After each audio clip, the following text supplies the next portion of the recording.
ठीक है, चलो तो आज अपन पढ़ते हैं इसका next application number 3, electric field near the charge conducting surface. It means here charge distributed in both side the surface, है ना। यहाँ पर चार्ज का डिस्ट्रीब्यूशन दोनों साइड सरफेस के होगा, है ना। लाइक ये हमने कल सिंगल साइड चार्ज डिस्ट्रीब्यूशन किया था, आज हम क्या कर रहे हैं, दोनों साइड चार्ज का डिस्ट्रीब्यूशन कर रहे हैं, ठीक है ना, राइट।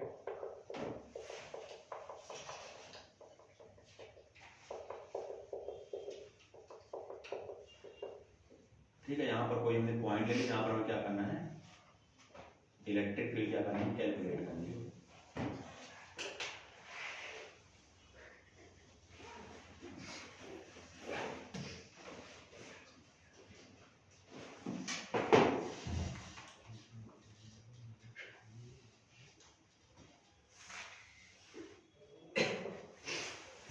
ये बना लो आप diagram. Electric field direction, no doubt आपको पता है इलेक्ट्रिक फील्ड डायरेक्शन ये होगी, इधर साइड पीछे साइड इलेक्ट्रिक फील्ड डायरेक्शन ये होगी। इसका सरफेस एरिया इधर होगा S और इसका भी सरफेस एरिया इधर साइड होगा, है ना। सर जैसे ये सिलेंडर है तो एक सरफेस एरिया इधर का सिलेंडर नहीं है ये एक्चुअली जो प्लेन शीट है ये इनफाइनाइट साइज की है। अब इनफाइनाइट साइज की तो उतना बड़ा हम क्यूब और क्यूबाइड तो बना नहीं सकते हैं, है ना। और हमको केवल कवर किसको करना था, एक पॉइंट को कवर करना था, ठीक है ना। हमने इसलिए इसका शेप एक सिलिंड्रिकल शेप हमने ड्रॉ कर दिया है, राइट। हाँ। भाई ऐसा इसलिए मैं बोल रहा हूँ कि यदि किसी सिलेंडर का हम फ्रंट व्यू देखें, हाँ। साइड से, जैसे मान लो एक ड्रम रखा हुआ है, ये मान लो ये एक सिलेंडर है, ठीक है ना, राइट। इसको यदि आप फ्रंट व्यू इसका देखोगे सामने से, तो फ्रंट व्यू केवल आपको क्या दिखेगा, एक रेक्टेंगल दिखेगा, रेक्टेंगल या एक स्क्वायर टाइप का दिखेगा। ऊपर से देखोगे तो एक सर्कल दिखेगा, केवल दिखेगा ना। हाँ। इसलिए हमने ऐसा किया हुआ है, इसमें साइड से डिफाइन नहीं करना। इनफाइनाइट शेप की है। हाँ। इसका जो क्रॉस सेक्शन एरिया है उसको हमने कितना ले लिया, फिलहाल के लिए S ले लिया। इसका सरफेस एरिया हमने कितना चूज कर लिया, S। इसकी surface charge density sigma coulomb per metre square, right. Draw this diagram.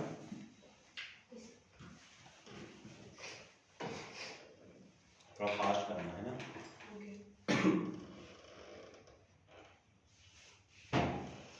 देखो, late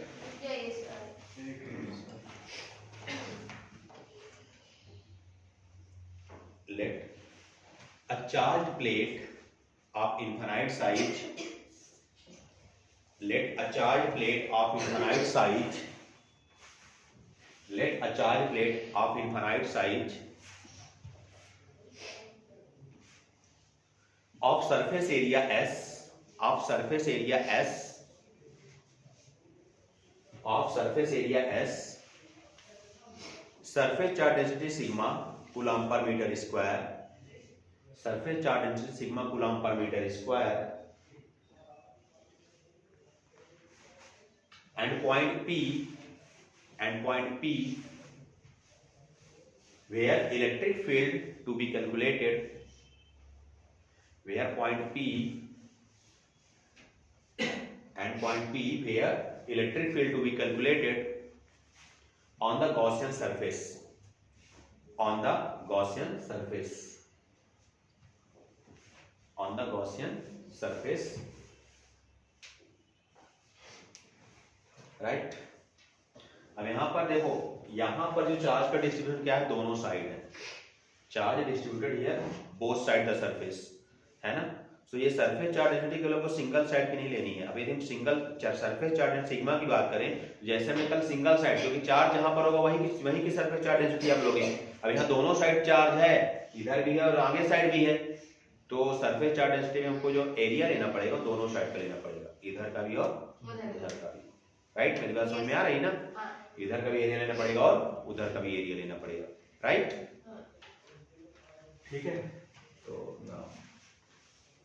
surface charge density sigma लिख दिया है यहाँ पर, तो सिग्मा इज इक्वल टू, यहाँ पर आप जानते हो कितना हो जाएगा, sigma is equal to Q divide by 2 times of S, इधर का भी सरफेस एरिया और उधर का भी surface area, right. So according to Gauss law, Gauss law के अकॉर्डिंग क्या हो जाएगा, phi net is equal to integration of E D S cos of theta this is equal to क्या होता है Q in divide by epsilon naught. यही होता है ना गॉस थ्योरम के according, right. Net flux is equal to Q total charge inside the surface inside the Gaussian surface divide by epsilon naught, यही होता है। So E D S here angle between electric field and surface area vector is 0 degree because area vector and electric field both are parallel to each other, so angle is 0 degree. So this is equal to q in, from here value of q is equal to sigma into 2 times of s, right? So sigma into 2 times of s divided by epsilon naught. So electric field ds is equal to 2 sigma s divided by epsilon naught, and here total surface area is 2s, right? है ना 2s, कल भी हमने 2s से किया हुआ था ना 2s, so 2 times of sigma s divided by epsilon naught, so 2s and 2s cancel out from both side, and electric field sigma by epsilon is equal to sigma divided by epsilon naught Newton per coulomb. This formula is valid only for when plate both side, you can also say charge distributed both side of the plate, दोनों side से charge का uniform distribution. तो कल हमने जो आपको ये concept बताया था इनसाइड ए बी सी, हमने 3 पॉइंट सेलेक्ट किए हुए थे ना कल, पैरेलल प्लेट भी, हाँ पैरेलल प्लेट भी थी। तो उसमें बीच में जो प्लेट का बीच वाला पोर्शन है, उधर नेगेटिव प्लेट इधर पॉजिटिव प्लेट, बीच में मैंने इलेक्ट्रिक फील्ड की वैल्यू कितनी नाइन थी हमारी कल, है ना, sigma divide by epsilon naught, ठीक है। एक प्लेट में जैसे भाई आप ऐसा किए होगे ना कल, ऐसा था, हम जब इसको कनेक्ट करते हैं तो इधर पॉजिटिव चार्ज इधर नेगेटिव चार्ज है ना। अब जब पॉइंट को ये बाहर आ गया हमारे, जैसे मान लो इसकी बात करते हैं, इसकी वजह से इस पर पॉजिटिव चार्ज है ना, इलेक्ट्रिक फील्ड की वजह से पॉजिटिव चार्ज आउटवर्ड होती है, इसकी वजह से इलेक्ट्रिक फील्ड है वो कैसे होगी आउटवर्ड, यहाँ पर मैंने लिख दिया था sigma divide by 2 epsilon not, इसकी वजह से कितना हो जाएगा इनवर्ड, इसमें कितना हो गया सिग्मा डिवाइड बाई 2 एप्सिलॉन, ये दोनों कैंसिल आउट हो गए थे ना, यहाँ पर जीरो हो गया था, इसलिए प्लेट के आउटसाइड कोई इलेक्ट्रिक फील्ड नहीं होती है। लेकिन यदि कोई पार्टिकल हमारा यहाँ पर है, कोई पॉइंट हम यदि यहाँ पर सेलेक्ट करें और यहाँ पर यदि हमको इलेक्ट्रिक फील्ड कैलकुलेट करना है, तो आपको पता है इसकी वजह से इलेक्ट्रिक फील्ड ऐसे इसमें कहाँ है पॉजिटिव टू नेगेटिव, तो नेट इलेक्ट्रिक फील्ड यहाँ पर कितनी हो जाएगी E equal to sigma divide by 2 epsilon naught plus sigma divide by 2 epsilon naught, right, ठीक है ना। और जब डाइलेक्ट्रिक मटेरियल कोई पुट अप कर देते हैं बीचों बीच में, तो क्या होता है इलेक्ट्रिक फील्ड, एक इंड्यूस्ड इलेक्ट्रिक फील्ड जनरेट होती है इनसाइड द डाइलेक्ट्रिक मटेरियल, है ना। वो मैं आगे इसके बारे में डिस्कस करूंगा जब मैं कैपेसिटर पढ़ाऊंगा, कैपेसिटर नहीं पढ़ाया ना अभी, पहला चैप्टर चल रहा है ना इसमें, ठीक है ना, तो वहां पर इसके बारे में डिस्कशन होगा, अभी इसका कोई डिस्कशन नहीं कोई होती है। तो electric field near the charge conducting surface is sigma divide by epsilon naught, right. इसके बाद जो नेक्स्ट इसका एक इंपॉर्टेंट एप्लीकेशन होता है उसका हम आते हैं, इसको रख कर दें।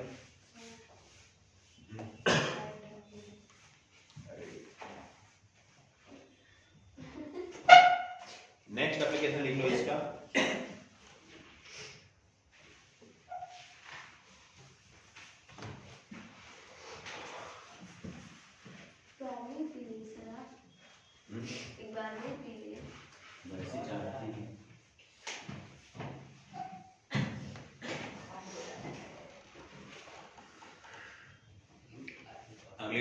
Next application electric field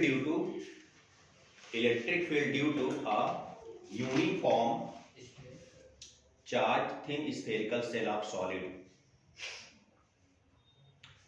electric field due to a uniformly charge thin spherical shell of solid, uniformly है ना, फॉर्म लिखो, फॉर्मली बात है, uniformly charge thin spherical shell of solid conducting sphere, of solid conducting sphere, right, right, ठीक है। You can also say electric field due to solid conducting surface, इसे हम सीधा सीधा ऐसा भी कह सकते हैं कि इलेक्ट्रिक फील्ड को एक सॉलिड कंडक्टिंग सरफेस जैसे स्फीयर है, उसकी वजह से इलेक्ट्रिक फील्ड उसके बाहर कोई पॉइंट हो, मींस ऑन द सरफेस हो, आउटसाइड द सरफेस हो और इनसाइड द सरफेस हो, तो इलेक्ट्रिक फील्ड किस प्रकार से वैरी करेगी इसके बारे में हमको पता करना है। जरूरी नहीं कंडक्टिंग सरफेस बस ही हो, सॉरी स्फीयर बस हो, ये सिलेंडर भी हो सकता है ना, ठीक है ना, सिलेंडर भी हम ले सकते हैं इसकी जगह। तो लिख सकते हो इसमें, पहला मैं लिख रहा हूं इसमें किसके लिए, when point outside the surface, जब पॉइंट क्या हो सरफेस के बाहर, ठीक है।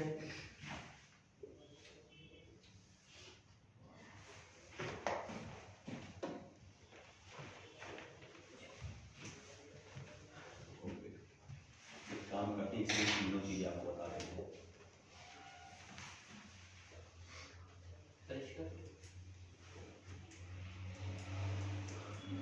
तो पहला केस क्या था, when point outside the surface, inside, क्या करना है, inside, on side, when point on the surface, on the surface, और थर्ड पॉइंट क्या है, inside the outside, when point inside the surface. Inside the surface. इन तीनों कंडीशंस के लिए हमें इलेक्ट्रिक फील्ड कैलकुलेट करनी है। First case outside the surface, right, this is a solid sphere, radius is capital R and charge is plus Q. So you know very well charge distributed on the surface. ये surface charge का distribution हो गया, right, ठीक है। यहाँ से हमें कोई एक पॉइंट P सेलेक्ट करें जहाँ पर हमें क्या कैलकुलेट करना है, इलेक्ट्रिक फील्ड क्या करनी है, कैलकुलेशन करनी है। इसकी जो लेंथ है हमने कितनी ले ली यहाँ सेंटर से, स्मॉल r, राइट, ठीक है। इसमें हमें टोटल चार्ज कितना दिया हुआ है, Q। कहीं कई बार इसको हम रो से, है ना sir, volume charge density rho भी कहीं कहीं गिवन होती है, हम उससे भी कैलकुलेट कर सकते हैं। तो वॉल्यूम चार्ज डेंसिटी क्या होगा, Q rho divided by Q divide, ऐसा करोगे ना, यदि मान लो कहीं पर रो दिया है, रो इस फॉर्म में भी कभी गिवन होता है, तो rho equal to Q divide by क्या होगा, इसका वैल्यू होगा ना, वॉल्यूम चार्ज डेंसिटी है तो, ठीक है। तो इस फॉर्मेट में कभी कभी आपको गिवन होता है, ये तो कोई दिक्कत वाली बात नहीं है। ये हो गया। ऑन द सरफेस के लिए क्या हो जाएगा, यही, यदि ये स्फीयर है, सॉलिड स्फीयर है, रेडियस इज कैपिटल R, अब पॉइंट कहाँ हो जाएगा, सरफेस पे, मतलब यहाँ पर स्मॉल r इक्वल टू क्या होगा, कैपिटल R, और जो चार्ज आपने दिया वो कितना दिया, प्लस Q दिया है ना, ठीक है, ये हो गया। और जब इनसाइड द सरफेस की बात आए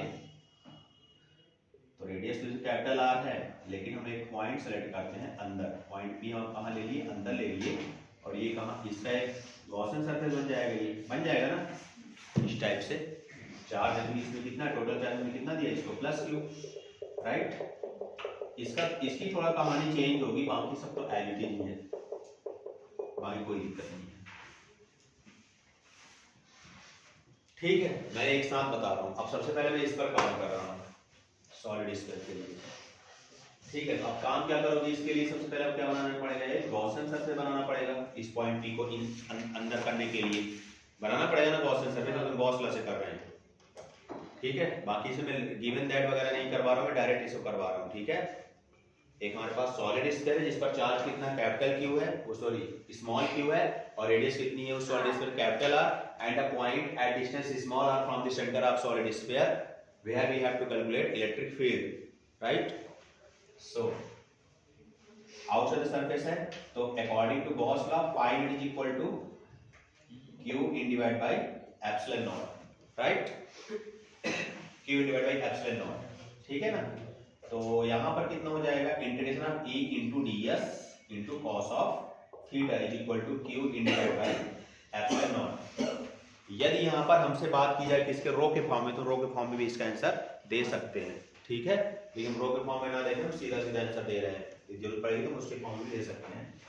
अब आइए एक बात आपको ये देखना है, यहाँ पर इसमें जो इलेक्ट्रिक फील्ड लाइन की जो डायरेक्शन होगी वो किधर होगी, आउटवर्ड, राइट, ये होगी डायरेक्शन, होगी ना। सरफेस एरिया की डायरेक्शन वही बाहर की ओर perpendicular to the surface, means यहाँ पर एरिया वेक्टर जो जाएगा, मींस इलेक्ट्रिक फील्ड की डायरेक्शन इस पॉइंट पर E वेक्टर इधर है और एरिया वेक्टर भी किधर जाएगा, इधर ही जाएगा, मतलब area vector and electric field both are parallel to each other, so angle between them is 0 degree. So E integration of ds cos of 0 degree is equal to q divided by epsilon naught. So surface area of sphere is 4 pi r square, but here r is smaller because now the new sphere is this. नया sphere लोगे ना Gaussian surface जिसको आपने बनाया हुआ है, तो उसके रेडियस कितनी है? स्मॉलर, तो pi r square, 4 pi r square, तो q divide by epsilon naught. So electric field is equal to 1/4 pi epsilon naught q divide by r square newton per coulomb. This is electric field. This electric field for outside the surface. Here r can only vary. केवल r यहाँ पर vary कर सकता है, right? ठीक है, q भी fix है, 1/4 पाई एप्सिलॉन नॉट भी क्या है? फिक्स है. So here E directly proportional to 1 by r square, right? E directly proportional to 1 by r square. अभी आप चाहो 2 मिनट के लिए रुक लो, है ना? ठीक है, अब इसकी बात थोड़ा कर लेते हैं. Where the point on the surface, जब पॉइंट हमारा कहां पर आ जाए? सरफेस पे आ जाए. तो आपको पता है यहाँ पर small r equal to capital r. So here according to Gauss law, phi net is equal to q in divided by epsilon naught. Here also the direction of electric field and area vector parallel to each other, right? सही बात है ना? Yes sir. दोनों एक दूसरे क्या होंगे? Parallel होंगे, इससे दोनों के बीच का एंगल कितना होगा? 0 डिग्री होगा. तो वही काम यहाँ पर भी करना है. E into ds cos of 0 degree q divided by epsilon naught. So E and integration of ds is equal to q divided by epsilon naught. So E into 4 pi capital R square, right? So electric field on the surface of solid sphere is given by 1/4 pi epsilon naught q divided by capital R square. अब यहाँ पर R भी constant है, Q भी constant है, 1/4 pi epsilon not तो constant है ही. तो कहने का ये मतलब हुआ कि ये वैल्यू क्या है? प्रकार कांस्टेंट. ठीक है, मतलब सरफेस पे जो इलेक्ट्रिक फील्ड होती है वो क्या है? कांस्टेंट. इनसाइड द सरफेस के लिए हमको थोड़ा देखना पड़ेगा, क्योंकि हमने कौन सा पोर्शन सेलेक्ट किया है इस पर, तो हमको इस पोर्शन के लिए क्या कैलकुलेट करना पड़ेगा? चार्ज की वैल्यू कैलकुलेट करनी पड़ेगी. क्या कैलकुलेट करनी पड़ेगी? चार्ज. यहाँ पर एक्चुअली चार्ज कितना है, राइट? हमें क्या कैलकुलेट करना पड़ेगा यहाँ पर? चार्ज. सो और तो सब ठीक है जो आप पहले करोगे, बाकी इसमें भी डायरेक्शन क्या होगी? इलेक्ट्रिक फील्ड E और एरिया वेक्टर, है ना?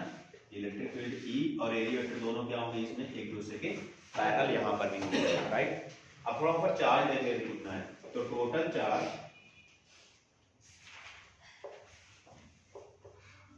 For volume 4/3 pi r cube के लिए चार्ज कितना है यहाँ पर? Q.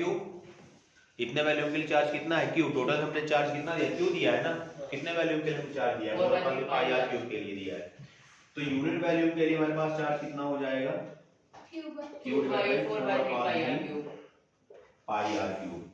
सो ये छोटा सा पोर्शन आपने कवर अप किया हुआ है, जो हमने गॉसियन सर्फेस बनाया, उसका वैल्यू कितना होगा? 4/3 पाई स्मॉल r क्यूब. इसके लिए जो चार्ज आएगा वो कितना हो जाएगा? Q divide bye 4/3 pi r cube. ये और ये क्या हो जाएगा? कैंसिल आउट हो जाएगा. यानी इस पर चार्ज कितना है? Q divide by r cube into small r cube. तो ये अगेन करना है. phi net is equal to according to Gauss law, phi net is equal to Q divide by epsilon not. उसके अंदर चार्ज कितना? इतना है. ये कितना हो जाएगा? Q into r cube divide by capital R cube divide by epsilon naught. यही हो जाएगा ना? हमने Q इन दिया, Q इन की क्या कर दी है? वैल्यू पुट अप कर दी. तो E integration of ds is equal to Q R cube divided by R cube into epsilon naught. So ds is 4 pi r square. 4 pi small r square is equal to Q R cube divided by R cube epsilon naught. R cube जो है R square. Q and R square cancel out to each other. और यहाँ पर कितना हो जाएगा? E is equal to 1/4 pi epsilon naught Q divide by capital R cube into small r. अब आपको पता है यहाँ पर 1/4 पाई एप्सिलॉन नॉट क्या है? कांस्टेंट. Q भी कांस्टेंट है, कैपिटल R भी कांस्टेंट है. यहाँ पर केवल वेरी कौन कर रहा है? Small r. ठीक है, तो ये आ गया. तो यहाँ पर जो E है वो directly proportional to small r. यहाँ पे ये देखा इन साइड के लिए जो ई है वो डायरेक्टली प्रोपोर्शनल टू स्मॉल है, आउटसाइड के लिए ई जो है डायरेक्टली प्रोपोर्शनल टू 1/r² है, और ऑन द सरफेस के लिए क्या है, कांस्टेंट। ठीक है, ये तीन अलग अलग कंडीशन आ गई। यदि इन तीनों को मिला के मैं एक ग्राफ ड्रॉ करूं, ये ग्राफ काफी इंपॉर्टेंट होता है ना, किसके किसके बीच में, ई और स्मॉल आर के बीच में। तो आपको पता है वो E directly proportional to R मतलब स्ट्रेट लाइन है ना। इन साइड से मैं यदि ऑन द सरफेस तक जाऊं तो ये आएगा, सीधी स्ट्रेट लाइन आएगा। यहाँ पर स्मॉल आर इक्वल टू किसकी हो गया, कैपिटल आर के, है ना। ऑन द सरफेस के लिए कांस्टेंट है ना उसकी वैल्यू, तो यहाँ पर तो कांस्टेंट वैल्यू आ जाएगी, कितनी आ जाएगी, 1/4 pi epsilon naught q divide by capital R square आ जाएगा ना ये। इसके बाद क्या हो जाएगा, ये हाइपरबोलिक शेप में चला जाएगा ये, लेकिन थोड़ा सा ये ग्राफ क्या होगा, थोड़ा सा और नीचे झुक कर जाएगा। ठीक है ना, क्योंकि r जब आपने पढ़ा कल ही में बताया e directly proportional to 1/r होता है, तो इसका ग्राफ कैसे होता है, हल्का ये हो जाएगा। अब आर स्क्वायर थोड़ा वैल्यू और छोटी हो जाएगी, हो जाएगी ना, डिवाइड में है ना, वैल्यू और छोटी हो जाएगी, मतलब और थोड़ा सा पास हो जाएगा। इसका ग्राफ कैसे हो जाएगा। ठीक है, ये तीनों के लिए मैंने ग्राफ ड्रॉ कर दिया, लिख लो आप इसे तीनों।